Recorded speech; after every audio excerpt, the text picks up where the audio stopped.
Bom, então na aula de ontem, melhor, anteontem, eu havia comentado com vocês a respeito da cadê o bate-papo aqui? Aqui. Oh my God, tá complicado o site. Aqui. Eu tinha comentado com vocês a respeito da pressão atmosférica, né? Antes de Torricelli propor, então, tinha aquela teoria do horror ao vácuo.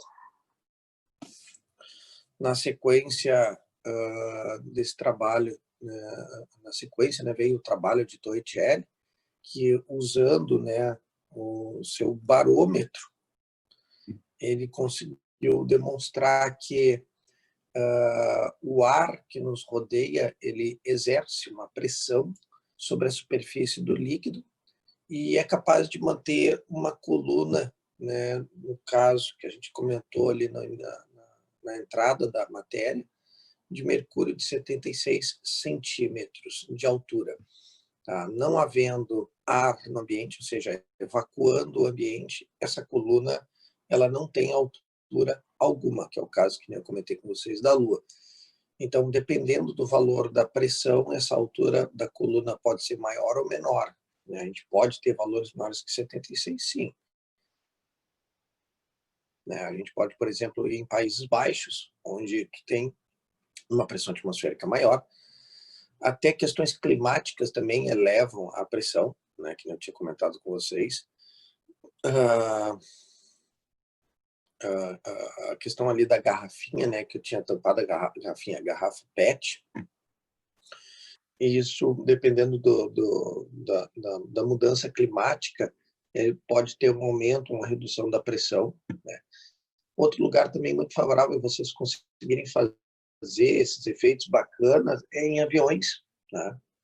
Dentro do avião também é muito interessante. Uma vez eu fiz essa experiência com um ex-aluno meu, que a gente tinha ido a São Paulo receber um prêmio, e na viagem de retorno, eu peguei uma garrafinha PET pequena para tomar água durante a viagem, e aí eu falei para ele assim, ó, vou te mostrar uma experiência legal aqui dentro do avião. Aí ele, qual a experiência? Aí eu peguei e abri a garrafinha que eu tinha fechado, né, tinha tomado o resto da água. Ele disse, ó, ela tá vazia, né, vazia de água, né. Fechei ela, olha a chuva, hein? Fechei a garrafinha, né, e agora tu guarda ela aí contigo, põe na tua mochila até a aterrissagem. Né? E quando a gente aterrissou, descemos do avião, eu pedi para ele assim, agora pega na tua mochila a garrafa e vê o estado dela. E ela estava muito amassada. Não era que nem aquela garrafa que eu mostrei para vocês, estava um pouco amassada. Ela estava bem amassada na volta dela. Né? O motivo disso é que a aeronave, quando ela está voando em grandes altitudes, eles aliviam um pouco a pressão interna. Tá? Há uma redução da pressão interna para aliviar o efeito na estrutura do avião, porque as pessoas elas precisam, obviamente, dentro da aeronave, de a atmosfera adequada para respirar. Tá? Então, eles não podem reduzir demais. Mas quem já viajou de avião já percebeu que, às vezes, o ouvido fica entupido, o ouvido é um dos setores do nosso corpo, aí, né, a gente pode falar assim, né, que sente essas variações de pressão, né, principalmente quando a gente sobe a serra, o ouvido parece que fecha, parece meio surdo. E lembrar que no ouvido a gente tem um canal que liga entre ele e a garganta. Tá? Vocês vão estudar isso aí na medicina. Então, quando tu tem, ali tem tipo uma válvula, né, vamos dizer assim, que quando tu tem uma redução da pressão, essa válvula ela pode fechar. E aí tu não escuta as coisas direito. Aí tu tem que estar engolindo saliva para tentar equilibrar a pressão para poder abrir novamente. Tá? Então, no avião, normalmente, quando ele decola e atinge grandes altitudes, eles diminuem a pressão interna do avião para reduzir o esforço mecânico na estrutura do avião, porque dependendo da altitude que o avião voa, uma altitude de cruzeiro é bem elevada. E quem já viu os filmes aí, quando ocorre algum acidente, por exemplo, tem um filme que é aquele Guerra Mundial Z. Eu acredito que não sei se chegaram a ver alguma vez esse filme, tem uma cena que ele mostra exatamente isso que ele está falando. O cara está em Israel, aí ocorre toda a invasão dos zumbis na cidade de Israel e ele tenta fugir de lá, né? E aí ele volta para o aeroporto, porque tem um piloto lá esperando ele. O piloto levou ele para lá para conversar com o cara. E aí ele tenta fugir de novo, né, de Israel. Só que quando ele vai para o aeroporto, o piloto, né, não espera ele, vai embora e ele entra em um outro avião. E aí quando ele está nesse outro avião, eles acham que eles estão seguros e tal, né? E aí chega um determinado momento que uma das pessoas vira um zumbi e ataca e começa a fazer todo mundo virar zumbi. E aí ele tá com uma soldada israelense do lado, e aí eles veem que parece que não tem outra solução, vão virar tudo zumbi. Aí ele olha para ela e pega uma granada e joga lá para o fundo assim do avião, né? E a granada, logicamente, ao explodir, ela abre um rombo na carenagem. E quem viu esse filme, viu essa cena, vai lembrar que no momento que isso acontece, os zumbis que estão tudo naquela volta, eles começam tudo sair para fora do avião. Tá? Então, isso ocorre devido a uma descompressão, ou seja, no momento que abre a carenagem do avião, lá fora tu tem uma pressão menor do que dentro. Então, lembre-se que o ar ele tem que sempre se deslocar para regiões de pressões mais baixas. Então, no momento que abre a estrutura do avião, né, então o ar lá de dentro vai saindo para fora e vai arrastando quem tá ali perto, né? Então começa a puxar, no caso ali acontece outras coisas que não vou dar um spoiler, quem quiser ver o filme assista. É um filme interessante, né? É um filme fantasioso, é uma ficção, né? Zumbi, né? Mortos-vivos.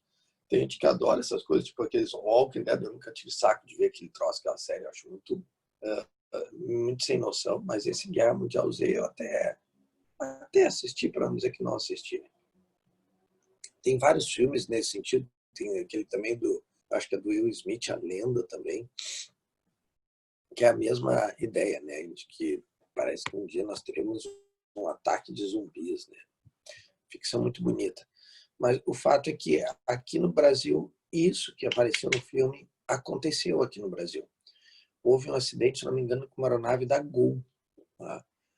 A aeronave decolou e quando atingiu uma certa altitude, acho que não era muito alto, não tenho certeza, uma peça da hélice do avião atingiu a carenagem e rasgou a carenagem.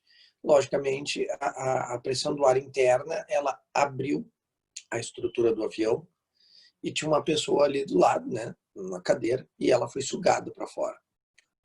Então, é claro, a pessoa morreu, né? Não tem muito o que fazer, né? Mas é o típico efeito das cenas que a gente observa nos filmes, né? Ou seja, no momento que abre-se a estrutura do avião, a tendência é o ar sair para fora porque tu está num local muito alto e com pouco ar. Normalmente, eu acredito, não sei exatamente assim dizer com precisão, mas eu acredito que nesses locais de grande altitude, tu tem, na verdade, aí um ar talvez aí menos de 30% do que nós teríamos aqui na superfície da Terra. Então, um ar muito mais rarefeito, e é por isso que quando ocorre essas descompressões, né, que é o fenômeno que ocorre, ou seja, diminui a pressão, a primeira coisa que ocorre dentro do avião é a queda das máscaras. Porque se você não colocar máscara para respirar oxigênio, você vai perder a consciência. Então, quem já viu várias situações de descompressões, ou seja, por falta de oxigênio, a pessoa vai desmaiar, ela vai capotar. Então, a máscara é uma sequência, né, do que ocorre. Deu a descompressão, a máscara cai. Quem já fez voo já viu isso, eles falam, eles explicam, ó, as máscaras cairão e você coloca a máscara na narina para poder respirar. Tá? Então, isso é em função da queda brusca de pressão. Analisando questões de vestibular, aí existem questões que tratam coisas bem simples, do tipo, eu já vi assim, questões que vocês vão encontrar na lista, que vou passar para vocês, mas, de novo, vou fazer comentários aqui rápidos. Né? Você tem uma janelinha aqui da aeronave. Tá? Então, você deve lembrar que no vidro da aeronave, esse vidro ele tem uma espessura ali. Tá? Então, você tem a parte interna do avião e a parte exterior. Tá?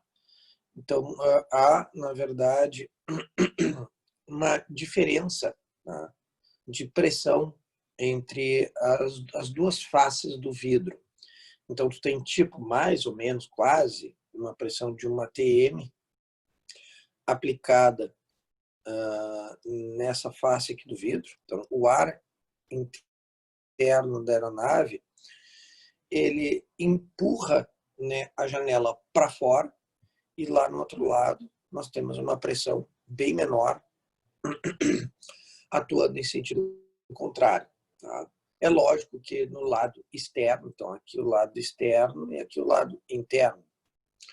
Então, é lógico que o lado interno exerce uma pressão mais alta internamente do que externamente. Tá? Por isso que eles aliviam um pouco da pressão para diminuir um pouco o esforço mecânico da aeronave. Tá?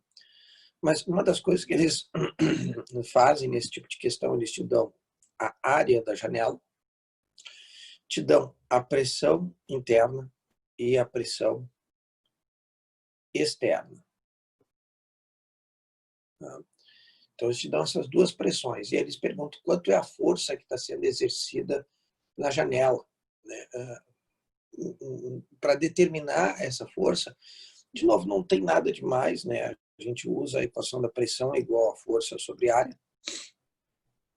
Essa vai ser a fórmula, só que o cuidado que tu tem que ter é qual é a pressão real que o vidro está sofrendo. É a diferença de pressão. Ele não está sofrendo uma pressão interna ou está sofrendo a pressão externa. Há uma luta ali de duas pressões, em que a pressão que tu calcula para determinar essa força é a diferença de pressão interna menos a externa. Então, essa diferença de pressão é a que tu usa para determinar a força que está sendo executada na janela do avião. Normalmente, as janelas do avião, quem já olhou, elas são, na verdade, até duas. Não é um vidro, são dois. Ou seja, você tem um vidro, um espaçamento e um segundo vidro. Isso é feito de forma proposital, tem também questões de efeitos térmicos. Em altitudes de cruzeiro, de aeronaves de grande porte, principalmente, que pode estar a uma altitude aí cerca de alguns quilômetros de altitude, acho que chega quase a 10 quilômetros de altitude, é bem elevado. Então, você pode lembrar que o Everest tem 8,8 quilômetros de altitude. Né? Então, a respiração no Everest ela já fica extremamente comprometida. Boa parte das pessoas que sobem o Everest chegam lá em cima com um tubo de oxigênio. E tu está a 8,8 quilômetros de altitude. Então, essas aeronaves de cruzeiro, acho que elas vão por volta de 10 quilômetros, se eu não me engano, quando eu fiz uma viagem para o Chile. Se eu não me engano, era essa, se eu não estou maluco, né? Era essa a altitude que o avião estava. Tá? Então, nessa altitude, aparecia na tela, que ficava aqui no encosto da pessoa que estava na minha frente, mostrava uma temperatura externa de, acho que era menos 35 graus Celsius, se eu não me engano. É uma temperatura bem baixa. Tá? Então, logicamente, tu vai ter um efeito térmico violento também para dentro do avião. E as duas janelas que tu coloca uma depois um espaço a outra, essa camada, se houver ar ali entre os dois vidros, é uma camada de péssimo material condutor de calor. Tá? O ar não é um bom condutor de calor, é um péssimo condutor de calor. Então, na verdade, deixar duas janelas com espaçamento entre uma e outra gera um conforto maior, a aeronave gasta menos combustível para manter a temperatura interna da aeronave. Em países de baixas temperaturas, com invernos rigorosos, normalmente tu olha, as janelas são de duplo vidro, né? Eles têm 2 vidros. Tá? Mas isso é uma outra situação que a gente vai discutir mais lá para frente. Aqui, nessa parte mesmo que interessa, essa parte da diferença de pressão. Então, quando vocês se depararem com uma janela, uma porta, lembre-se que vocês não devem usar nem a pressão interna, nem a pressão exterior. Vocês devem sempre pegar a diferença de pressão para poder calcular a força que está ali. Claro, de novo, aí vem aqueles cuidados que eu falei para vocês, né? Vou calcular a força. Todo mundo sabe que a força é dada em newtons. Então, é lógico, se eu vou calcular a força em newtons, eu já tenho que esperar que a área tem que estar em metros quadrados, porque é sistema internacional, né, gente? E a pressão também, ou ela vai estar em pascal, ou ela vai estar em newton por metro quadrado. Tá? Aí é só uma questão de ajustar a unidade. Tá? Se der uma unidade tipo ATM, não há problema nenhum, vai vir provavelmente no enunciado aquela informação, tipo um ATM é tantos pascais ou tantos newtons por metro quadrado. O que você deve tomar cuidado sempre lá nas minhas listas é que, infelizmente, tem as questões de Santa Catarina. As questões de Santa Catarina, essas informações, elas não estão presentes no enunciado. Então, se vocês se depararem com alguma coisa que vocês entendem, pô, ele não deu essa informação, e for uma questão de Santa Catarina, bom, você tem ali do lado o ano, né? Então você pode dar na prova original na internet a informação ali que está faltando. Tá, eu preciso saber se o G é 9,8 ou 10. Olha lá na prova original, no formulário, está lá escrito provavelmente o valor.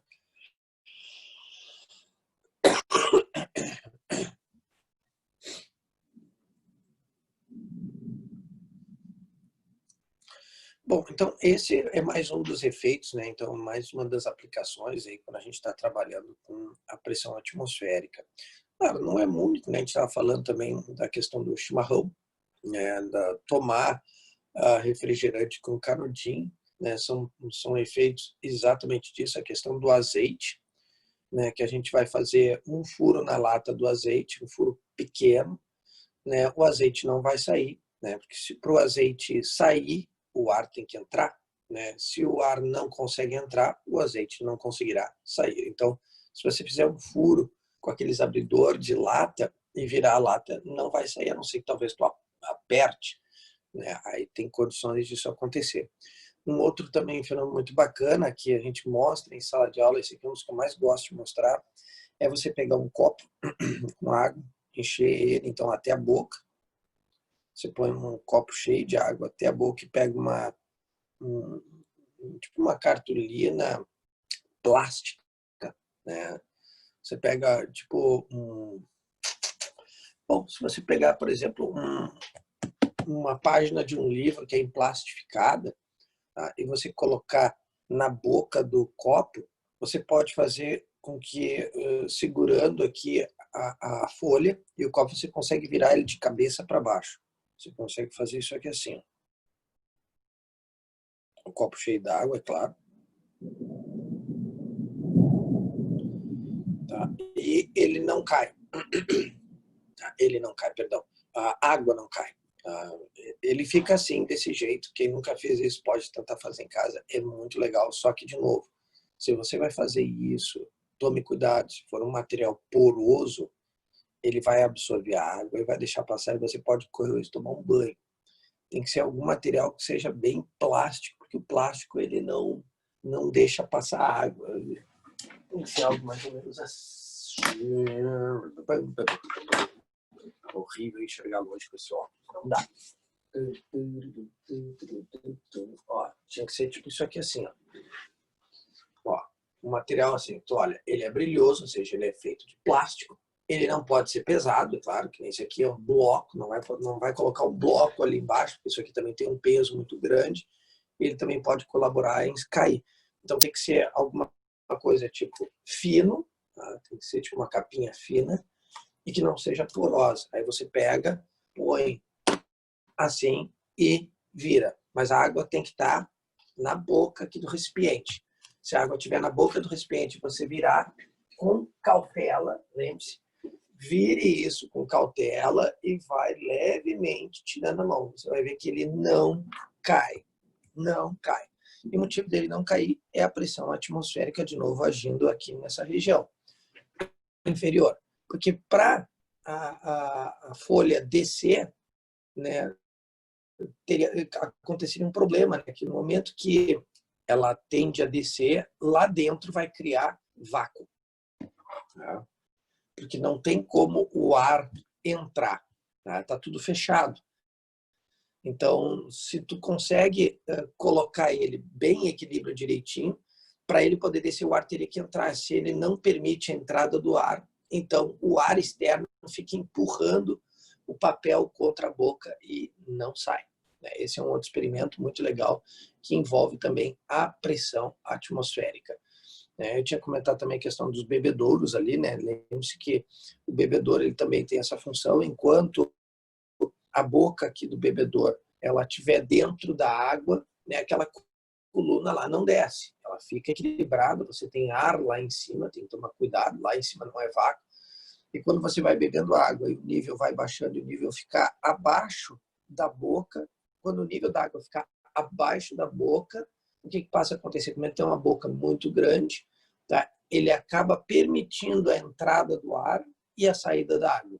Aí a gente vê borbulhar aqui dentro, acaba dando blum, e o nível da água desce, e aí de novo ele cobre a boca e aí não desce de novo, porque lembre-se que a atmosfera consegue sustentar uma coluna de água de até 10,3 metros de altura. E aqui nós vamos entrar numa parte também muito bacana. Essa parte da altura da coluna de ar de 10,3 metros, isso é extremamente importante para a próxima etapa. Então, o ar ele é 13,6 vezes menos denso do que o mercúrio. Então, como a altura da coluna de mercúrio é 76, para a água tem que ser 13,6 vezes maior, em função da água ser menos densa, então o ar consegue manter uma coluna 13,6 vezes maior que a de mercúrio para a água, né, em pé. Eu pergunto, até aqui tudo tranquilo, meus queridos? Vocês estão me ouvindo aí? Tá tudo de boa? Ninguém hoje se manifestou? Estão tudo quietinhos aí? Isso é o sono? Obrigado. Era só para saber se vocês estavam vivos mesmo, que eu sei que vocês já são quietinhos por natureza, né? Mas é bom saber se eu não estou aqui louco, falando sozinho, de repente, né? Ninguém está me ouvindo, mas também não estão falando nada, né? Bom dia. Obrigado agora. Thank you very much.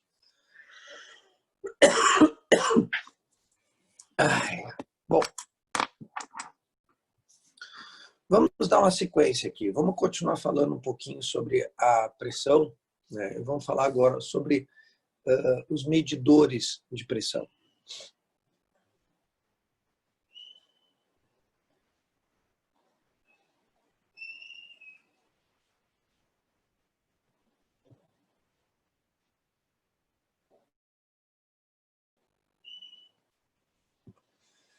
Manômetros são medidores de pressão, são aparelhos que medem pressão, né? Geralmente, quando a gente tem um aparelho que mede a corrente, a gente geralmente fala amperímetro, mede a tensão, né? Voltímetro, que está relacionado com o nome da unidade da grandeza que a gente mede. Por exemplo, se eu quero medir resistência, um ohmímetro.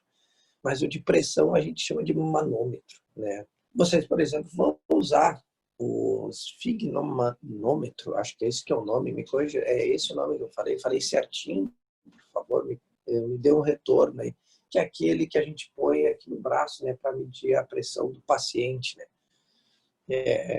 Por favor, tá? Se vocês forem fazer isso um dia, não me falem que vocês vão tirar a pressão de um paciente, porque vocês vão matar o paciente se vocês tirarem a pressão dele. Vocês não podem tirar a pressão de uma pessoa, tá?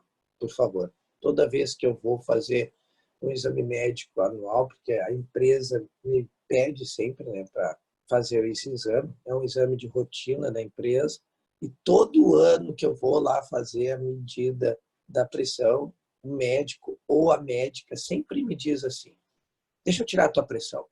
Eu fico sentado na frente da pessoa, ela fica esperando assim, eu dar o braço e eu faço assim com a cabeça. Não, a minha pressão tu não tira. É muito engraçado, porque a primeira reação deles é sempre assim, né? Por que a pessoa não quer deixar eu tirar a pressão, né? Eu não precisaria nem responder isso se o cara tivesse estudado, né, o suficiente, né? O cara que fez medicina fala um troço desses, né? Vê se tem cabimento, né? Estudou tanto para entrar no curso e veio me dizer que vai tirar minha pressão, ainda na frente de um físico ainda. É muito engraçado porque eles olham para mim com uma cara assim, de que parece que não estou entendendo. Daqui a pouco eles olham para a folha e veem que eu sou professor de física. E é interessante, eles falam certo, aí eles olham para mim e dizem assim, deixa eu medir a tua pressão. Aí eu estico o braço para eles. Eu digo, não, agora você pode. Tem gente que não gosta. Eu já me deparei com um médico que faz cara feia. Já tive um médico que fez cara feia, ficou emburrado comigo, ficou ofendidinho. Tem médico que fica maguari comigo. Não falou mais comigo o tempo todo, né? Tem gente que dá risada, né? Não, só podia ser professor de física, mas já tive gente assim que ficou puto daquilo. Eu não sei se é porque tem gente que acha que sabe tudo, né?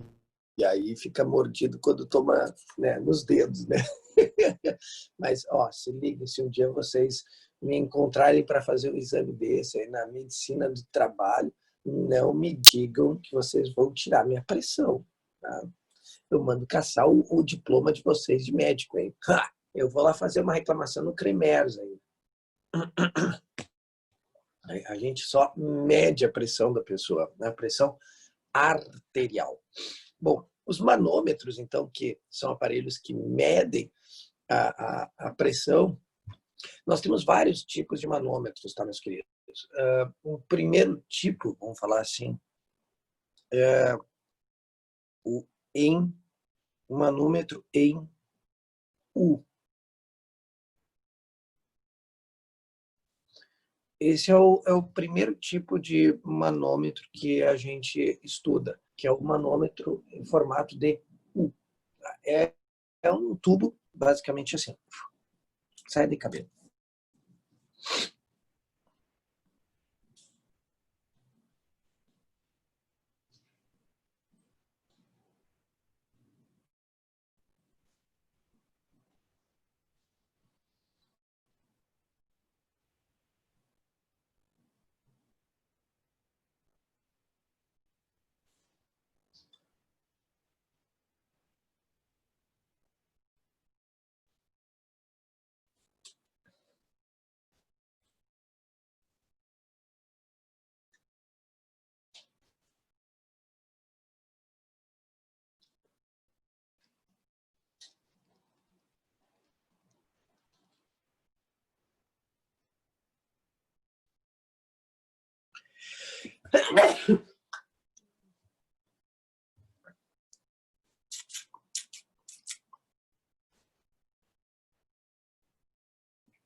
Olha só, em manômetro feito, né, com esse formato em U, normalmente a gente tem um líquido dentro do tubo que é o mercúrio. Tá? Eles podem botar água, podem no vestibular. Obrigado, Gianluca. Eles podem botar água, não tem problema, tá? Mas normalmente o líquido escolhido é o mercúrio, tá? Ah, que saco. Eu odeio essas viradas de tempo, já começa a despencar a temperatura e a gente, ó, se ferra. Bom, continuando aqui. Num tubo em formato de U, onde você coloca um líquido ali dentro, um lado ele fica aberto, que é esse lado aqui. Esse lado que está aberto é o lado que está exposto à pressão atmosférica. Tá? Então, aqui tu tem a pressão atmosférica. No outro lado, no outro extremo, tu tem uma câmara. Essa câmara contém um gás. Tá?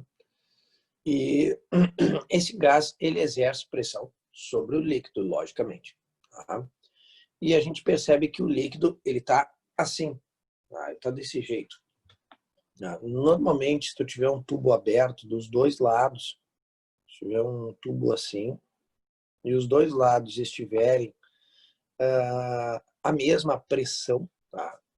O líquido ele tem que ficar nivelado igualmente dos dois lados. Ele fica assim. Então, se a pressão é a mesma que tu tem no lado direito e no lado esquerdo, então, na verdade, o nível do líquido é o mesmo. Isso é tipo uma balança. Quem já viu uma balança de pratos, entende o que eu estou falando. Quando tu tem a balança de pratos, tu põe uma carga de um lado e não põe nada do outro lado, a balança fica assim. A gente pergunta assim, onde é que tem mais massa? Do lado que está mais baixo. Aí, se tivesse assim, bom, aqui estaria o local onde tu tem mais carga do que do outro lado. E se a balança tiver assim, tu botou objetos dos dois lados e a balança fica assim, tu vai dizer, a balança está equilibrada. Tá, o que isso significa? Quer dizer que a massa que eu tenho desse lado é a mesma que eu tenho desse lado. Eu pergunto, todo mundo entende isso?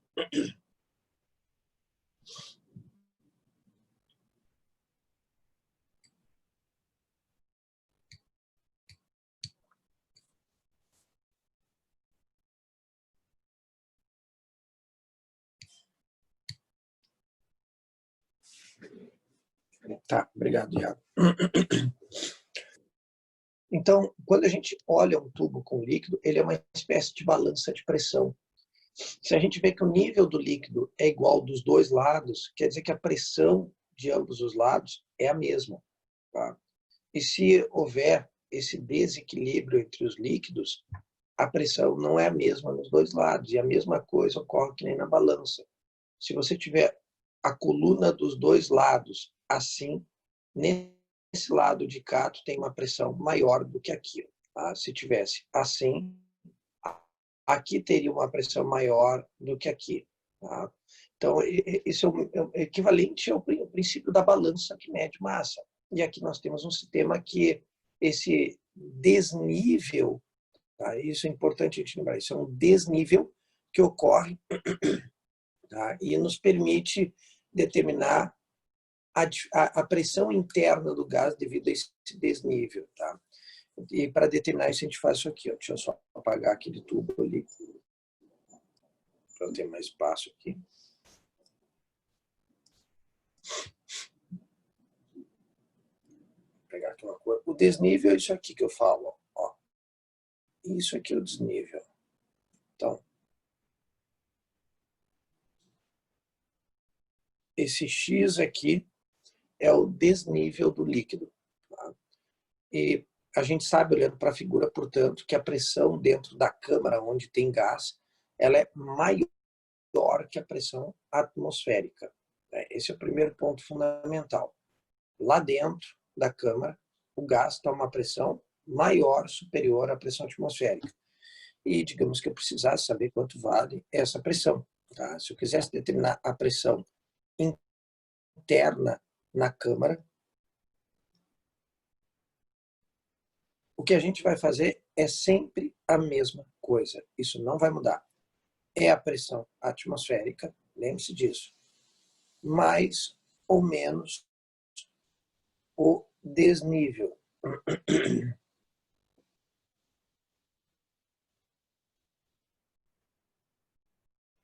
Tá?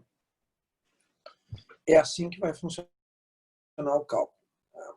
Então, o desnível é o X que está ali. Tá? Lembre-se disso, desnível é o X. Mas esse mais ou menos, bom, isso aí agora eu explico para vocês como é que vocês chegam na conclusão de qual é o sinal que a gente usa, se é mais ou menos. Quando a gente normalmente mata a charada olhando para a figura. Vocês vão ver que as questões de vestibular elas trazem a figura junto, então, até porque o manômetro é uma questão visual, esse manômetro, ou seja, você precisa enxergar para saber como está a situação interna lá na câmara. Se tu tem, por exemplo, uma pressão do gás lá maior que a atmosférica ou menor que a atmosférica. Então, a gente precisa visualizar isso. Então, se eu, digamos, eu dissesse para vocês que aquele X ali, ele vale 10 centímetros. Tá?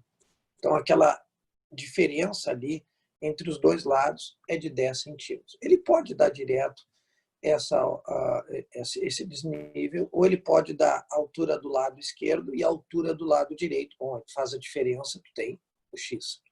Não é nenhum problema para quem saca ali as medidas, né? Então, se eu te dissesse aqui que desse lado tem 5 centímetros, e no outro lado tem 15 centímetros, ou seja, 15 menos 5 é 10 centímetros, o desnível entre eles.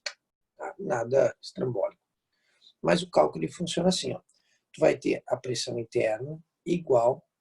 Note, a gente está trabalhando com um líquido ali dentro do tubo. Qual é o líquido? É mercúrio. Tá? Então, é lógico que se eu vou utilizar as medidas que estão sendo fornecidas ali, a pressão atmosférica ela tem que ser dada em centímetros de mercúrio. Tá? E a pressão atmosférica, isso aqui geralmente é dado também na questão, é 76 centímetros de Hg. Essa é a pressão. Ele pode também dizer que é uma ATM e depois botar lá no final aquela coisa básica. Uma ATM é 76 centímetros de Hg. Eles podem fazer isso para sacanear. Mas, de novo, não é nada complexo, né? Porque você tem que lembrar que tu vai trabalhar aí com desnível. E esse desnível vai estar em centímetros, vai estar em milímetros. Então, a lógica é que a tua pressão atmosférica tem que ser dada em centímetros de mercúrio. Então, a minha pressão atmosférica é 76, o desnível é 10, então só o que me resta saber se eu uso mais ou menos. Agora, eu pergunto para vocês, agora que estão se ligando aí no que está desenhado, eu uso mais ou menos? Coloquem só um sinal aí do que vocês presumem que vocês vão usar aí, ser mais ou menos nessa situação. Baseado no que vocês estão vendo, vocês já conseguem imaginar qual é o sinal que vocês vão usar aí.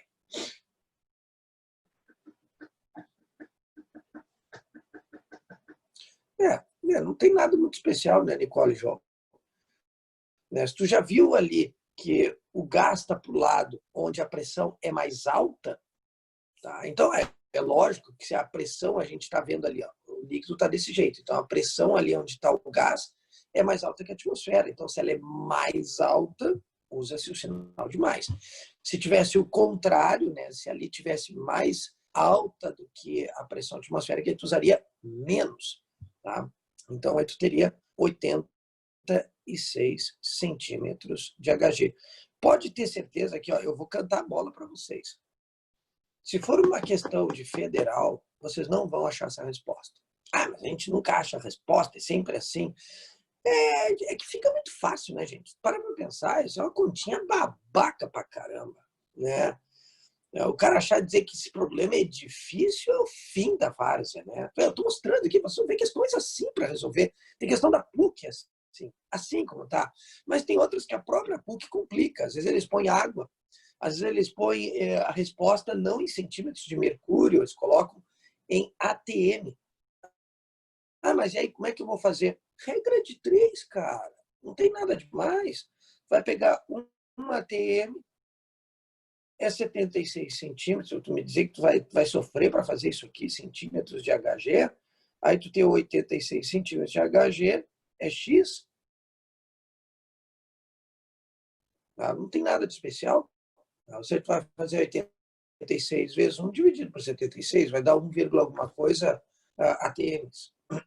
Então, não tem nada de complexo fazer esse tipo de cálculo. O detalhe todo é tu olhar para a figura e interpretá-la corretamente. Esse é o ponto fundamental.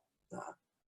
Esse é o ponto fundamental. É a interpretação da figura. Se tu entendeu como é que a figura funciona, sim, entendi. É isso que importa.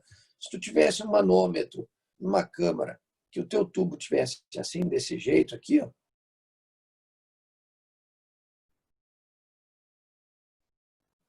aqui eu tenho um gás, tá?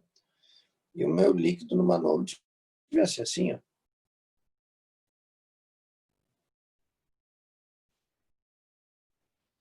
Quanto vale a pressão lá dentro, gente?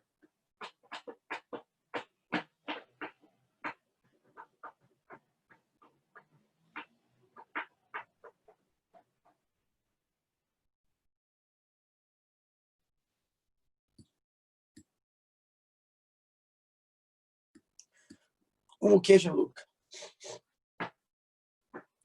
1 centímetro de mercúrio? Note que essa matéria, as unidades... tá, entendi o que tu falou. ATM. O corretor te sacaneou. Mas eu entendi. Não precisa nem corrigir, não precisa te preocupar.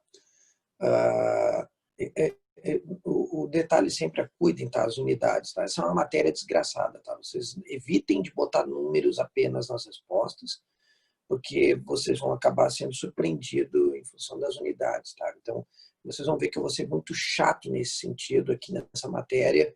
O cuidado com as unidades, ele é extremamente importante. É extremamente importante. Em hipótese alguma, vocês façam os resultados, calculem, achem os resultados e me deixem o resultado ali sem unidade. Pensem com cuidado qual é a unidade que está ali e verifique se essa unidade é a mesma que tem nas respostas. Porque eu já comentei com vocês que essa matéria aqui tem muito disso, de ter unidades diferentes. E tem muita unidade aqui, tá? Então, aqui a gente está vendo alguns exemplos. Tu vê, eles podem colocar centímetros de mercúrio, eles podem botar ATM, eles poderiam trocar, como eu disse para vocês, para água, né? Então, se tu tem aqui 86 centímetros de mercúrio, se fosse água, como é que ficaria? Bom, a gente sabe que uma ATM, né, que é o que a gente fez ali na regra de 3, equivale a 10,3 metros de altura. Então, aqueles 76 centímetros é 10,3 metros. Né? Monta de novo a regra de 3. Tá? E tu vai ter a altura da coluna de água. É a mesma coisa, não vai fazer diferença. Tá? Então, o que você tem que tomar cuidado é que não se assustem com a mudança. Mas agora ele botou água ali dentro. Não tem problema. Não tem problema ter água. A gente sabe que uma TM para água, em vez de ser 76 de mercúrio, é 10,3 metros de altura. Então, se tu tiver um desnível de água ali, tal valor que te determinou, calculou ali, para saber quantas ATM é, usa a regra de 3. De novo, não é problema. Fazer conversão de unidade, vocês têm que botar isso na cabeça. Não pode ser uma coisa complicada para vocês. Vocês não podem se assustar, mas não tinha lá na questão. Procura. As que não tem é porque provavelmente essa informação ela vem num formulário em anexo na prova. Ela não vem na questão, que nem a de Santa Catarina. Então, esse é o cuidado que tem que ter. Não faça as coisas, eu vou botar sempre que eu acho que é assim, depois que eu acho errado, depois fica, deu errado. Não deu errado porque não foi olhar. Ele está estudando, pode consultar, ele pegar na internet, mas eu não vou consultar no dia da prova. Sim, mas aí esse formulário vai estar contigo no dia da prova. Então, não há problema tu pegar o Google lá, olhar a prova e ver o formulário. Isso não tem problema nenhum. Tá? Então, eu, infelizmente, acabei não colocando. Eu deveria sempre, quando eu pego uma questão de Santa Catarina, o DESC ou a UFSC, sempre olhar se tem alguma informação ali no enunciado que tinha lá, mas eu acabei esquecendo e aí ficou assim, eu não mexi mais. Eu deixei sempre do mesmo jeito. Se precisa de informação, procure lá na prova original deles. Tá? Então, o manômetro, agora vocês já viram, se tivesse o contrário, em vez de somar, vai diminuir, não tem nada mais, faz a subtração, mas, de novo, a única coisa que tu vai saber é que a pressão lá do gás é menor que a atmosférica. Então, essa questão do desnível, ela é bem simples, ela não tem nada demais. A gente até pode usar aqui um outro sistema bem interessante, que é analisar um outro manômetro aqui, depois eu falo aqui as consequências, é o tipo 2, é o de posto.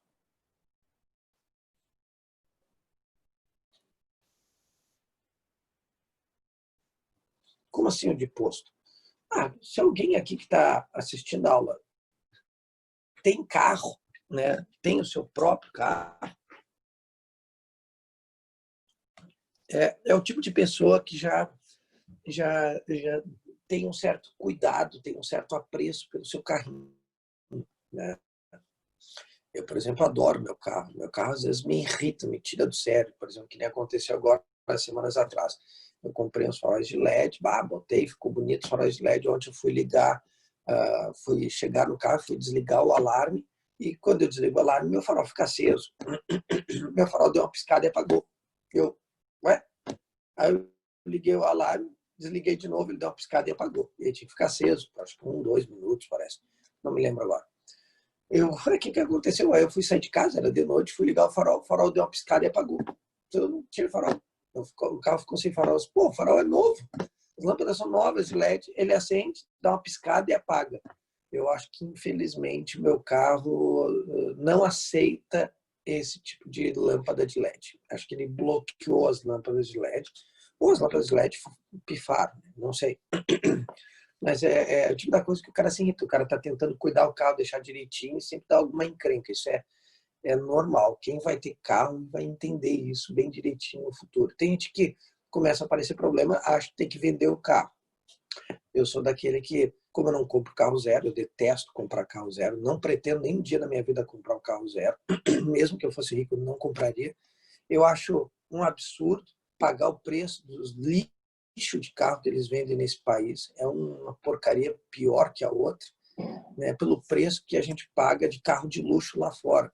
Né? Isso é uma coisa que eu não aceito. Sabe? É coisa que eu não vou fazer, é dar dinheiro para montadora e concessionária em carro zero. Eu me nego a fazer isso. Infelizmente, a maioria faz. Eu diria que nós brasileiros não sabemos dar valor ao dinheiro que nós ganhamos. Né? Não é só porque a gente tem, a gente pode gastar, a gente pelo menos tem que ser um pouco mais inteligente e exigir um pouco mais de qualidade nas coisas que a gente compra. Nós aqui no Brasil, a gente tem um poder aquisitivo de compra menor que lá fora e pagamos mais caro as coisas. Isso é aterrorizante para mim. Isso é uma coisa que me deixa muito irritado. E quem tem carro, principalmente, sente isso. Dói muito no bolso manter um carro, é um custo alto. E, por exemplo, quem, cuida o carro sabe que periodicamente tu tem que sempre monitorar, quer dizer, de vez em quando tu vai num posto de combustíveis e lá tem um manômetro de posto, tá? Que é um aparelho que mede a pressão. Então tu coloca ali aquele aparelhinho no pneu e ele te dá a leitura da pressão. A minha pergunta, esse aparelho, o que ele está medindo, gente? Vocês já se perguntaram que medida ele faz? Tá?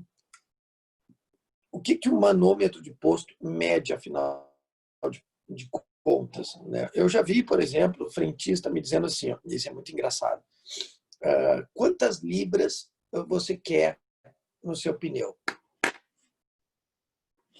Deixa eu mostrar para vocês.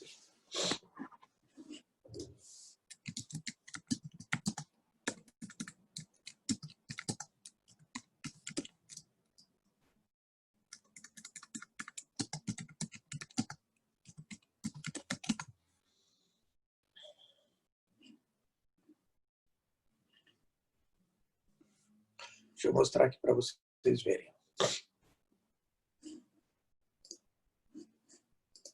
Eu botei aqui, ó.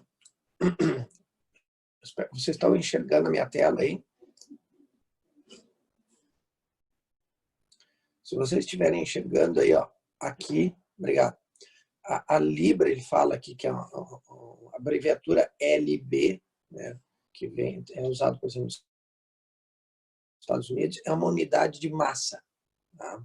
Então, ela é quase em torno de meio quilograma, 0,45 quilogramas, tá? Ou 453 gramas. Então, a libra é uma medida de massa. Então, quando a gente vai num posto de combustível, se vocês prestam atenção, teus pais ou frentistas, coloca 30 libras, coloca 28 libras. Essa é a frase mais horrorosa que um físico pode escutar, é essa. Você não coloca massa para dentro do seu carro. O manômetro não faz isso. O manômetro ele faz uma medição de pressão. É isso que ele está fazendo. Claro que ele pode inserir ou retirar ar de dentro do pneu, ele vai estar inserindo ou colocando massa, mas essa massa não é dada ali em libras, não é isso que está acontecendo, tá? O que está sendo feito ali, que está sendo medido no aparelho, vamos voltar aqui para o iPad de novo. Se vocês olharem com cuidado no posto de combustível, nesse manômetro, o que ele informa ali, que o pessoal fala errado, libras, na verdade, se vocês olharem direito, vai estar escrito assim, ó, LB, que é o que vocês viram ali, é a abreviatura de libra que a gente usa, tá? Cadê aqui meu chat? Meus demônios estão aqui, tá? Mas é libra por polegada quadrática, tá? Essa é a unidade de pressão que aquele aparelho está informando. Então, quando tu olha ali escrito 30, que o pessoal fala libras, na verdade são 30 libras por polegada ao quadrado. Isso é o que nós deveríamos chegar no posto e dizer. Eu já experimentei fazer isso, mas quando eu falei isso, o frentista não entendeu. É cômico até. Tu chega lá assim, põe 30 libras por polegada ao quadrado. O cara fala assim, o quê? Eles não entendem quando tu fala isso. Quando tu fala demais, eles fazem uma cara estranha. Né? Então, na verdade, eles acabam falando errado, falam como se estivesse medindo massa naquele aparelho. Ó, deu 30, mas 30 libras. Não, o aparelho não está medindo massa. Tá? O aparelho não mede massa, ele mede pressão. Tá? Na maioria dos postos, esse aparelho vai medir a pressão nessa unidade. Nos postos BR, tu pode trocar de unidade e usar a unidade que nós temos aqui no Brasil, que pouca gente conhece. Eu acredito que a maioria das pessoas desconhece por completo qual a unidade no sistema Brazuca, que é quilograma força por centímetro quadrado. Tá? Então, quem for no posto BR pode, né, trocar a unidade de medida, porque alguns aparelhos que tem nos postos BR permite fazer essa troca de um para o outro. Quanto é uma libra por polegada em quilograma força por centímetro quadrado? Não sei. Você tem que olhar em tabela para fazer de novo a regrinha de 3. Tá? Isso aí, de novo, é uma informação que você não precisa decorar. Tá? É uma informação que, normalmente, se for necessário fazer a troca de unidade, ela vai aparecer na prova sem problemas algum. Mas eu acho pouco provável que ele se preocupe com isso. A maioria das pessoas não sabe como é que funciona. Na lista, vocês vão ver que tem questões sobre o manômetro de posto. Até porque as pessoas elas têm uma crença de que esse aparelho, manômetro, que está ali no posto de combustível, ele mede a pressão do pneu. Ué, não mede? Não. O manômetro não mede a pressão do ar dentro do pneu. Tá? E dá para perceber isso quando tu fura o pneu. Uma vez eu estava no posto calibrando a pressão do pneu da bicicleta e eu ouvi chegando um carro, né, mas com um barulho bem peculiar, né, um barulho de um pneu arrastando assim no chão. Aí eu olhei assim, vinha uma mulher dirigindo e o pneu murcho, né? E na mesma hora eu olhei assim, puta merda, né? Aí eu peguei e tirei a mangueira da minha bicicleta e ela desceu do carro assim, meio, né, nervosa. Aí eu olhei para ela assim, você quer encher o pneu, né, do seu carro? E ela, eu preciso, eu estou atrasado e meu pneu furou e tal. E eu aproveitei já para fazer uma experiência, né, com ela, né? Só que ela sem saber, é claro. Eu poderia ter feito a gentileza de colocar ali para ela, mas eu resolvi, né, verificar até que ponto ela manja mexer nesse aparelho. Então eu entreguei a mangueira em mãos para ela e ela foi lá e colocou o bico da mangueira no ventil do pneu. O pneu estava murcho, né? Então você olhando o aro, você tem aqui o pneu e o pneu estava assim no solo, estava murcho. E ela conectou a mangueira, né? A mangueira vai lá no aparelhinho e ficou tudo parado, sabe? Não acontecia nada, absolutamente nada. O que está acontecendo? Vamos ver quem é que mata a charada aí.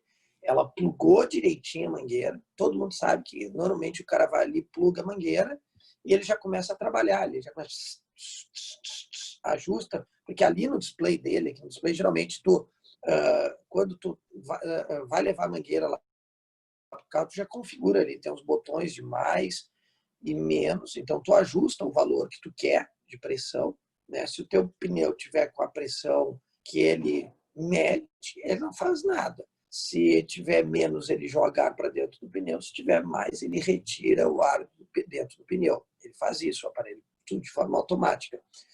Mas ela chegou com o pneu murcho, botou lá e não acontecia nada. Eu fiquei de braço cruzado só olhando. Claro que, obviamente, por dentro, me rasgando de rir, né? E ela ficava ali na volta olhando para o pneu, sabe? Ia lá para o aparelho, ficava olhando no aparelho, e ela mexendo mais, mexendo menos, e o aparelho não se mexeu. Uma hora ela olhou para mim assim, disse assim, o aparelho está funcionando? E eu olhei para ela assim, perfeitamente. Aí ela, putz, ela perdeu o rebolado. Eu pergunto para vocês, por que o aparelho não enche o pneu dela? Alguém consegue me dizer um motivo do porquê que ele não está enchendo o pneu dela, sendo que eu botei na minha bicicleta e estava enchendo meus pneus, mas no dela ele não está enchendo? Por que razão isso está acontecendo? Ela tinha que ter apertado naquele botãozinho do pneuzinho murcho. Mas por que tem que se apertar naquele botão? Qual é o problema que ele não faz quando põe ali no pneu? Por que ele já não começa a encher? Qual é o problema?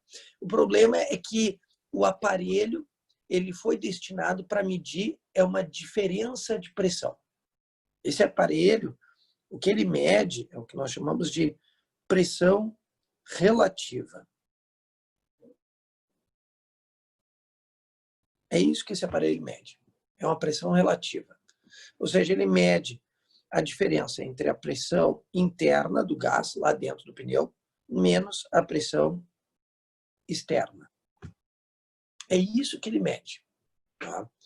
Quando o teu pneu está murcho, eu pergunto para vocês, tem ar lá dentro, gente?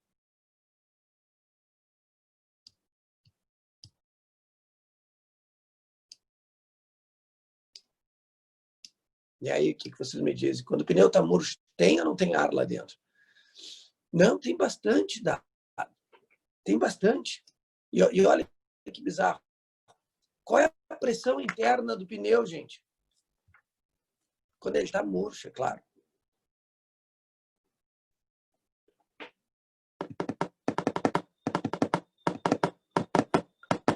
Qual é a pressão dentro do pneu quando ele está murcho? Igual a externa. Então, se a pressão interna é a mesma pressão externa, quanto é a pressão relativa dele? 0. Tá, e continuo não entendendo por que ele não enche essa porra. Bom, pensa comigo, a mangueira, em vez de estar conectada no pneu, tá? Digamos que a mangueira que não está conectada no pneu, ela está solta ali no chão, porque todo mundo faz isso. Todo mundo, depois que faz ali a ferição, enrola a mangueira, ou deixa ela no chão, ou deixa ela enrolada ali direitinho. O bico, ele está aberto aqui. Tá? O bico que está aqui no chão, ele está abertinho. E eu pergunto, o aparelho sabe que ele está com a mangueira no chão? Não, ele não sabe que a mangueira está no chão. Mas ele sabe que a pressão que ele está medindo, que é a diferença de pressão, essa pressão relativa, é 0. E sempre que ele está medindo essa diferença de pressão e ela dá 0, ou seja, que ele mede a pressão ali no bocal e ela dá uma ATM, que a minha pressão, perdão, ele verifica que a pressão que ele está medindo é a mesma pressão externa, então a pressão relativa dele é 0, então ele pensa assim, ó, a mangueira está solta, não está pingada em nada. Então, sempre que estiver determinando que a pressão relativa é nula, tá? Ou seja, quando ele está medindo a pressão e ela dá a pressão atmosférica, então a pressão relativa é 0, então ele pensa que a mangueira está solta. Porque o aparelho não tem como saber se ela está solta ou está plugada no pneu murcho. Tá? Porque o resultado é o mesmo. A pressão lá dentro do pneu é atmosférica. Então, o teu PI é a PA, que é a pressão atmosférica. A pressão externa é a PA. Então, as duas, uma menos a outra, vai dar 0. Então, enquanto ele estiver medindo essa diferença de pressão, tá, dando nula, ele nunca vai fazer nada. Então, por isso que o colega diz, tem um botãozinho aqui que tem um desenho de um pneu murchinho. Então, aí tu informa para o aparelho que a mangueira está conectada, mas é um pneu cuja pressão interna é a mesma da externa. E que ele precisa elevar a temperatura, elevar a pressão lá dentro do pneu. E aí ele começa a mandar ar e vai enchendo. Tá? Então, o manômetro de posto, tá? ele tem esse pequeno detalhe. Se o pneu tiver murcho, lembre-se, tem ar lá dentro e a pressão é a mesma que externa. E, portanto, o que ele mede, que é a pressão relativa, ela dá 0. Então, no momento que ela dá 0, ele entende que a mangueira está solta, porque não há diferença entre a mangueira solta e a mangueira plugada no pneu múltiplo, porque ambas as situações, a pressão no bocal aqui é de 1 atm. Tá? Então tem que tomar muito cuidado com isso. A pressão de 1 atm. Então a pressão sendo de 1 atm no bocal, a pressão relativa é 0. Tá? Então tem que tomar muito cuidado com isso. Tá? Então, quando ele está fazendo a leitura da pressão, ele infelizmente não mede em ATMs, tá? Ele vai medir sempre nessa unidade que é padrão britânico aí, né? Dos caras. A maioria dos postos é sempre assim. Algumas questões de vestibular são queridas. Eles te dizem que a pressão externa, por exemplo, é de 1 atm. Eles te dão a leitura do manômetro. Diz assim, ó, o manômetro está medindo uma pressão de 2 atm. Tá? Essa é a leitura do manômetro. Tá? Eles te dizem que a pressão externa é de 1 atm. E aí eles perguntam a pressão absoluta, que é a pressão real do gás. Eles perguntam qual é a pressão que o gás está dentro do pneu. Tá? Então, para nós aqui fazendo essa continha, vai dar 3 atm. A pressão lá dentro. Xarope, muito embaixo. A pressão interna vai ser 3 atm. Então, você tem que tomar muito cuidado, porque a pressão a que o gás está submetido é maior que a leitura que ele está dando. Tá? Tem que tomar muito cuidado com isso. A pressão absoluta é a pressão do gás. Então, quando eles não vão dizer assim, ó, qual é a pressão real que o pneu está submetido. Eles falam geralmente um termo que as pessoas ficam meio assim, o que é isso? Pressão absoluta. É a pressão real. Tá? Então, como o manômetro não mede a pressão do pneu lá dentro, tem que tomar muito cuidado com isso. Ele nunca está medindo a pressão que o gás está lá dentro. Ele está sempre medindo uma diferença de pressão entre dentro e fora. Portanto, a pressão real a que o gás está submetido é sempre a pressão externa mais a diferença de pressão, que é a pressão relativa, que é a leitura do manômetro. Tá? Então, somando essas duas, tu vai ter a pressão interna do gás. Mas não precisa estar decorando isso. É importante saber que o aparelho mede a pressão relativa. É uma diferença de pressão. Então, tu só substitui e resolve. Isso é que é o ponto mais importante. Tá? Então, entendendo como é que funciona o manômetro de posto, beleza. Se tiver que usar outra unidade, de novo, gente, se tiver que usar outras unidades, usem regrinha de 3 para fazer alguma conversão, porque, de novo, vai ser aí que eles vão incomodar. Porque não tem cálculo complicado, que se todo mundo está entendendo o que está sendo mostrado, é que a formulinha é bem simples para fazer a leitura da pressão relativa, né, do aparelho. Tá? Não tem nada demais. Claro que é mais uma formulinha, né, para a gente esquecer, né, para a gente ter que ser obrigado a lembrar. Volto de novo a falar, essa matéria ela tem muita fórmula. Essa matéria ela é cruel com o coitado do aluno. Né? Ela não é que nem, por exemplo, pegar, por exemplo, ali o MRU, que só tem uma fórmula. Aqui tu tem fórmula para calcular a pressão, aqui tu já tem fórmula para calcular a pressão no manômetro em formato de U, aqui tu tem uma fórmula para calcular a pressão lida pelo manômetro de posto, e nós vamos ter mais fórmulas ainda pela frente para ver. Então, essa é uma matéria que a minha recomendação é mais forte ainda em fazer exercícios. Né? Por isso que ela vai vir aí com mais 100 questões, porque vocês vão precisar, de alguma forma, memorizar isso. E uma das dicas que eu dou também para todos os meus alunos, eu sempre faço isso, gente, vocês estão estudando medicina, né? Para vocês, então, tem que ser maior ainda isso, essa preocupação de não esquecer as coisas. Montem uns quadros em casa, assim, coloquem as fórmulas para você ter que estar toda hora olhando. A única forma da gente não esquecer, porque é brabo, você tem que estar lembrando fórmulas de física, tem que estar lembrando da toda a teoria de física, depois tem que estar lembrando fórmulas da matemática, fórmulas da química, então tem resumo de obra literária. Haja cabeça para fazer isso, né? Não é fácil. É um sufoco desgraçado. Eu entendo bem isso que vocês passam, né? Porque eu dou aula para alunos de medicina, que, vamos dizer assim, é uma barra pesada.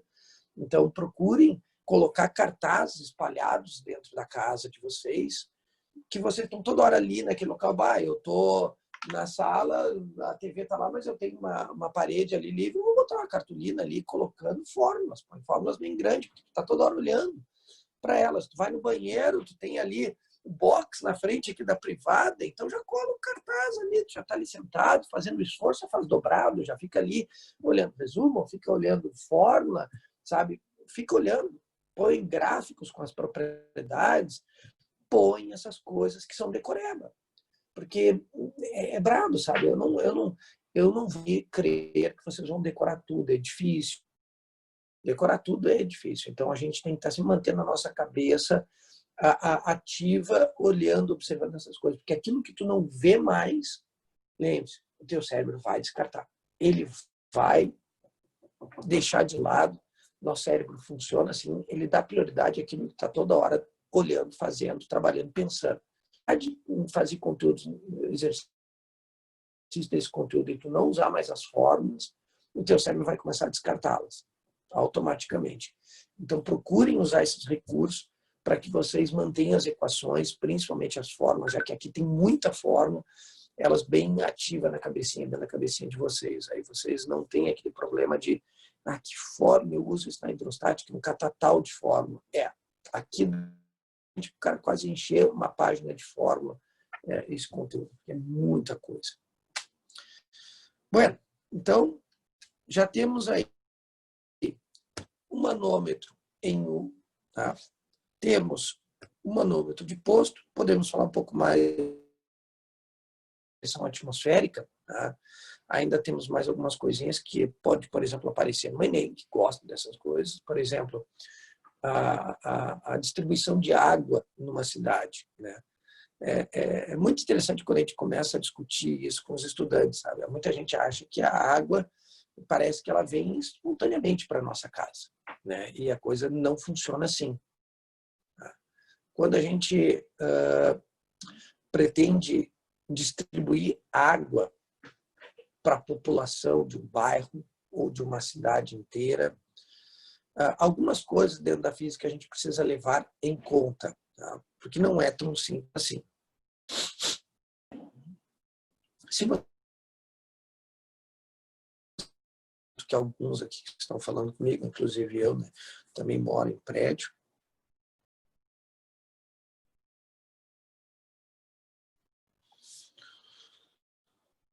nós temos um problema. Tem gente que acha que a água que chega no prédio, tá, ela vem do rio, né? Nós teríamos um problema se a água viesse do rio direto para as nossas casas. O problema é o seguinte, é que no prédio onde nós moramos, ele tem caixa d'água. Vamos ver quem é que está ligado aqui, quem é que mora em prédio e sabe disso. Onde é que fica a caixa d'água do prédio, gente?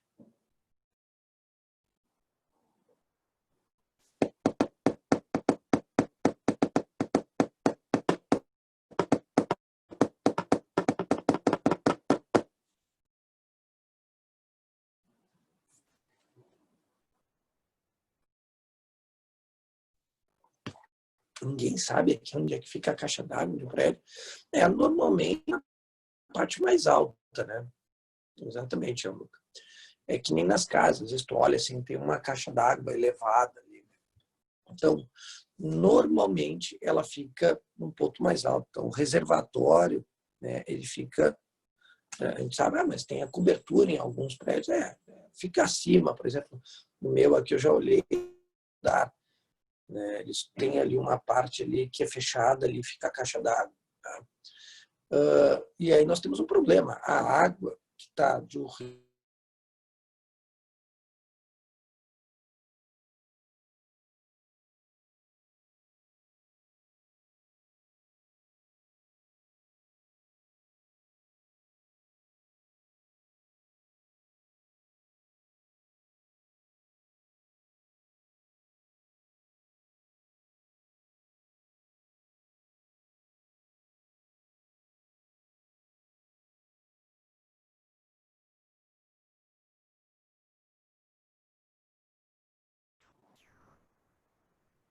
alô, voltou? Deu. Tá. Obrigado, meus queridos. Ainda bem que você falou aí, Tainá. Acho que foi a Tainá. Não sei quem é que falou. Foi a Tainá, exatamente. Foi um lapso de internet. Obrigado por me avisarem. Senão eu ia ficar falando sozinho, que nem a gente fica com aqueles telemarketing falando, daqui a pouco não tem ninguém ali na linha, o cara já desligou na cara da gente. Mas, enfim, como eu estava dizendo para vocês, então, você tem ali o rio, né? Você tem uma estação aqui estação de tratamento, tá? E essa água não tem, né, como ela ir espontaneamente até lá em cima na caixa d'água. Tá?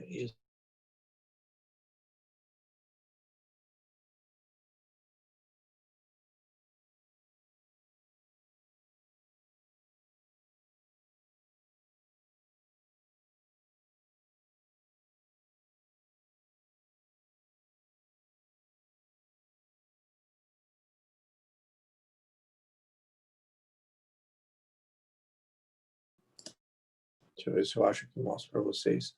Aqui. Vou mostrar aqui. Eu tenho algumas imagens aqui para vocês enxergarem isso. Cadê o chat? Está aqui. Isso aqui que vocês estão vendo são caixas d'água normalmente em cidades. Tá? Então, esses reservatórios, tá? eles cumprem um papel importante, ou seja, a empresa que está fazendo o tratamento da água, após fazer o tratamento da água, existem bombas que vão empurrar a água lá para cima. Tá? Vão empurrar a água lá para cima. Depois que a água está lá em cima, o efeito gravitacional faz tudo sozinho. Tá? Então, o único problema que nós temos é empurrar a água lá para cima. Então, como a gente faz para empurrar a água lá para cima? Bom, a gente pode imaginar, por exemplo, isso aqui foi uma questão de vestibular. Deixa eu mostrar para vocês aqui. Então, agora vocês já viram como é que funciona.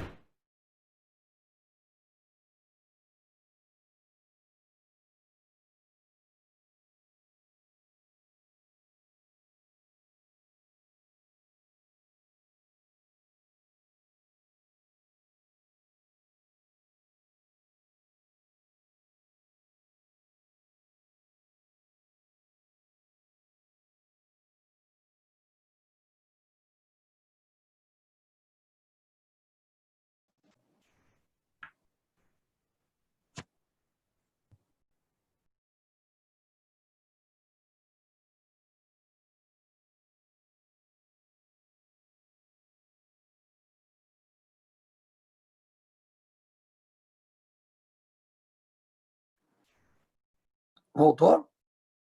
Eu saí da sala e voltei aqui pelo meu celular. Aqui, ver se melhorou aí. Até poderia fazer diferente. Não, mas vamos deixar assim. Tá, voltou. Tá tudo bem. Voltamos. Só que meu chat aqui não atualizou. Ixi, rapaz. Agora a casa caiu. Agora caiu meu computador. Que beleza, cara. Não, estava demorando muito, né? Agora, a turma de vocês é a turma dos carregados. Né? No primeiro período nunca acontece isso. Mesmo a turma de vocês acontece no segundo, acontece no primeiro. Meu Deus do céu. Foi pro saco aqui, meus outros. Acho que a internet deve ter caído aqui. Só um minutinho. Desliguei aqui minha internet, vamos ligar de novo.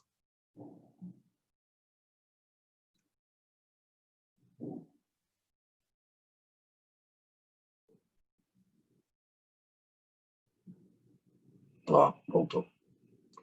Então, vamos lá de novo. Here we go.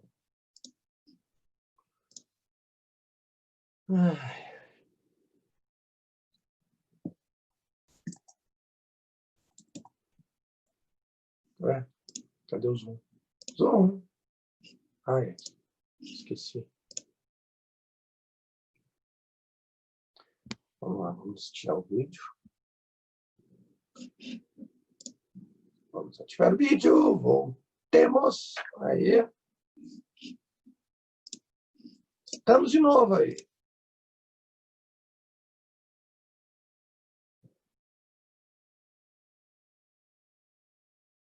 Estão me ouvindo bem, meus queridos? Tá tudo certinho aí? Me dê um retorno aí, por gentileza. Eles estão me ouvindo aí 100% aí. Por favor.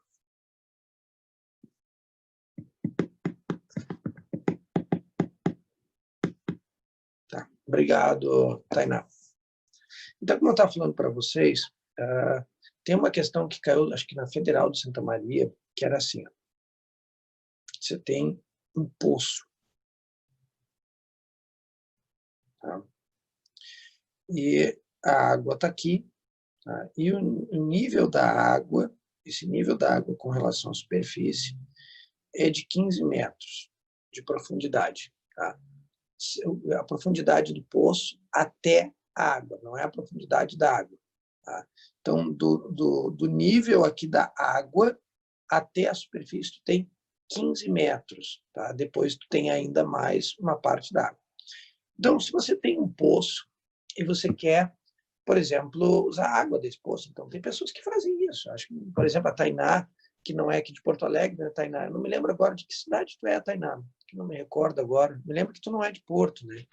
Tu é do interior de alguma cidade que não me recordo agora. Liberato Salzano, tá? Interior. Acho que tem mais gente aqui na turma, acho que é do interior, mas enfim, normalmente no interior é muito comum a gente ver pessoas que obtêm água de poço que eles chamam de artesiano. Tá? Os caras vão lá, cavam, montam a estrutura tudo direitinho, e aí você pode retirar a água do poço. Quando a gente estudou a dinâmica newtoniana, eu mostrei uma das formas de você captar a água do poço. É uma forma rústica, mas era a forma que eu, quando era criança, tinha que fazer. Se vocês lembrarem da aula, tinha aquela estrutura de madeira, tinha uma roldana e passava a corda ali através da roldana, você descia o balde chegava lá embaixo, ele caía na água, enchia da água, aí tu puxava através da roldana, o balde, né, trazia até em cima, enchia ali uma lata grande de, sei lá, acho que era 10 litros, né, botava de novo, até encher toda ela, e aí depois levava, né, tinha que subir uma ribanceira até a casa da minha avó. Era assim que eu captava, quando era criança, água do poço. Uma outra forma de fazer isso, mais high-tech, é, por exemplo, através de bombas. Tá? Então, digamos que eu coloque uma bomba aqui. Então, uma bomba é, na verdade, um motorzinho. Tá? Então, você pega um motorzinho e põe um cano aqui dentro da água e um outro cano para cá. Essa saída aí que eu fiz, subsequente, aí, ela vai levar a água, né, para casa da pessoa, ou, no caso, né, o ideal é levar para o reservatório da casa da pessoa, e não direto para casa, porque senão ele ficaria trabalhando diretamente. A questão agora é a seguinte, Tainá, tu já viu esse tipo de situação lá em Liberato Salzano? Os caras têm um poço artesiano e tem uma bomba para retirar a água do poço, tu já viu isso por lá? Tá? Ótimo. Então, agora vale para todos aqui, para quem quiser responder. Esse sistema que eu desenhei aqui, ele funciona ou não funciona?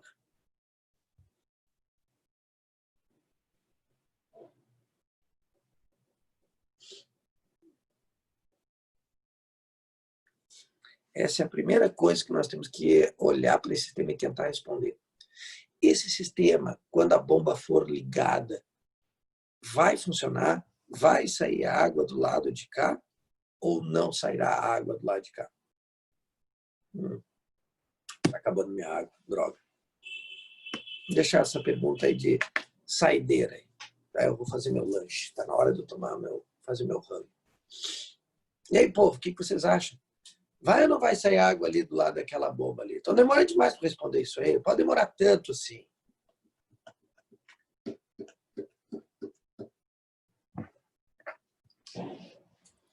Bom, para quem talvez fique pensando, mas como é que eu vou saber se vai ou não vai sair água? Se ele botou uma bomba é porque tem que sair água. A pessoa talvez esteja pensando nisso. Mas na verdade não vai sair água. Não sai água nenhuma nesse poço aí. Tá?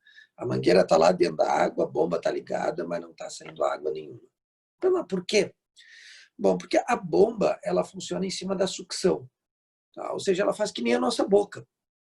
Ela vai puxar o ar de dentro do cano devido a uma diferença de pressão que ela gera mecanicamente ali no interior dela. Então, ali dentro da bombinha, na verdade, o que está fazendo é criando, que nem nós fazemos dentro do pulmão. A gente expande o pulmão, a pressão cai e o ar que está na boca vai para dentro, né? O ar que está no canudinho vem para a boca, e é assim que o ar vai se deslocando, aí tu gera uma diferença de pressão dentro do canudinho com a externa, e a externa empurra o ar, perdão, empurra a água para dentro do canudinho, chegando até a nossa boca. Tá?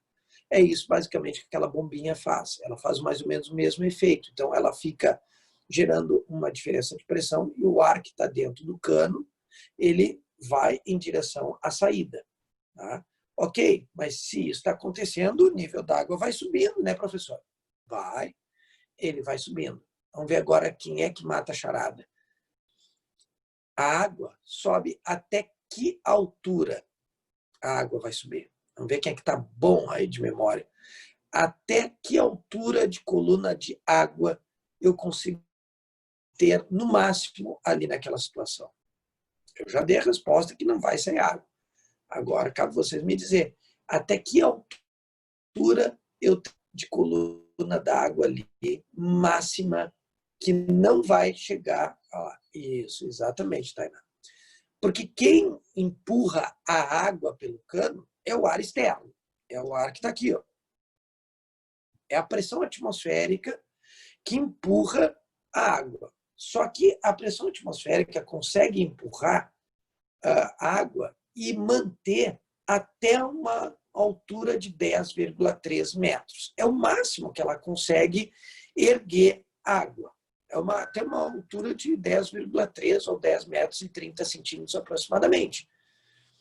Aí o que iria acontecer depois disso? Quando chegasse a 10,3 metros, que mais ou menos por aqui assim, a bomba continuaria ainda retirando ar, ou seja, começaria a formar vácuo aqui nessa região, né, ou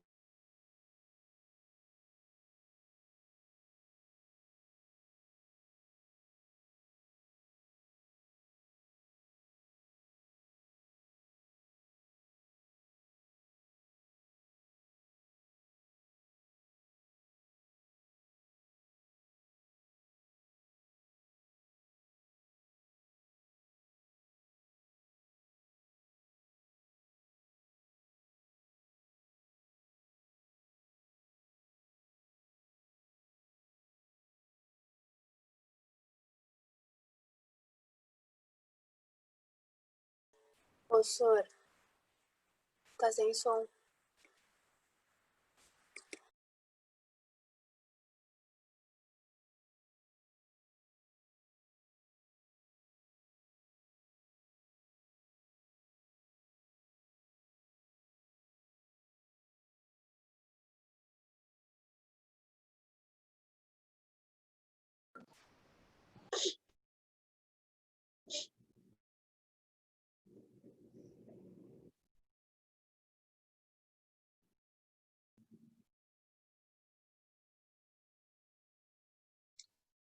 Ué, o que será que houve aqui? Não estou escutando a Tainá. Tainá, tu está falando ou está escrevendo? Eu não estou te ouvindo, tá?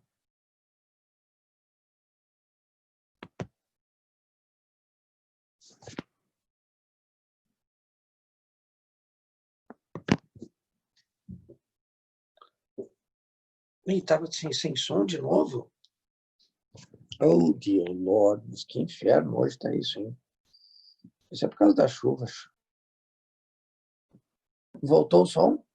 Alô, alô, alô, alô. Alô, alô, alô, alô. Tá. Então, como eu estava dizendo para vocês, tá? A coisa então funciona assim, ó. Como a água consegue, perdão, como a atmosfera só consegue manter erguido uma coluna de 10,3 metros, então a bomba ela vai retirando o ar, vai puxando o ar do cano, o nível da água no cano vai subindo, quando chega em 10,3 ele não passa disso, porque a pressão atmosférica externa ela não consegue erguer mais que isso. Formaria vácuo dentro do tubo, formaria, mas ela não sobe. Tá? Então esse tipo de bomba é para poços que são mais baixos, que não são tão profundos. Poço profundo, aí tu tem que usar outro método. Aí tu tem que colocar uma bomba submersa. Tá? Aí usa-se bombas que ficam dentro da água. Aí a tua bomba está lá dentro, submersa da água, ela fica mergulhada na água. E essa bomba, ela fica empurrando a água pelo cano, é diferente, ela fica empurrando a água. Tá? Aí ela consegue tirar para fora. Aí não é a atmosfera que empurra, é a bomba que empurra. Tá? Então, qualquer bomba externa, ela só funciona se o poço não for muito profundo. E quando eu falo profundo, é onde está o nível da água. Se o nível da água em relação à superfície ultrapassar esses 10,3 metros, esquece, não tem como você fazer a água vir para fora. Ela não vai vir. Isso caiu na Federal de Santa Maria. Eles botaram isso, botaram uma questão exatamente assim. E uma das alternativas é não vai sair água. Se eu não me engano, era uma coisa assim. As outras diziam que vai sair água, não sei o quê, a pressão vai ser tal, não sei o quê. E a resposta era que não tinha como sair água, porque a pressão atmosférica ela não consegue sustentar uma coluna maior que 10,3 metros. Então, se o teu poço, o nível da água está aquém disso, então a bomba não vai funcionar. Aí tem que ser submersa. Tá? Bom, falarei então na próxima aula, na segunda-feira, sobre essa distribuição de água. Então, deixo aqui, ó, explicar aqui essa parte aqui. E aí nós seguimos daí para frente, certo? Aí, provavelmente, na segunda-feira, a gente já começa a pressão nos líquidos também. Eu vou falar um pouquinho mais, ainda temos que falar aí da questão ainda da distribuição aqui do prédio, etc., pressão aqui nas torneiras, e aí depois nós vamos para os líquidos, tá? Um bom fim de semana a todos, um bom restinho de semana, tá, para vocês, e até a próxima aula, meus queridos. Até mais. Hasta la vista.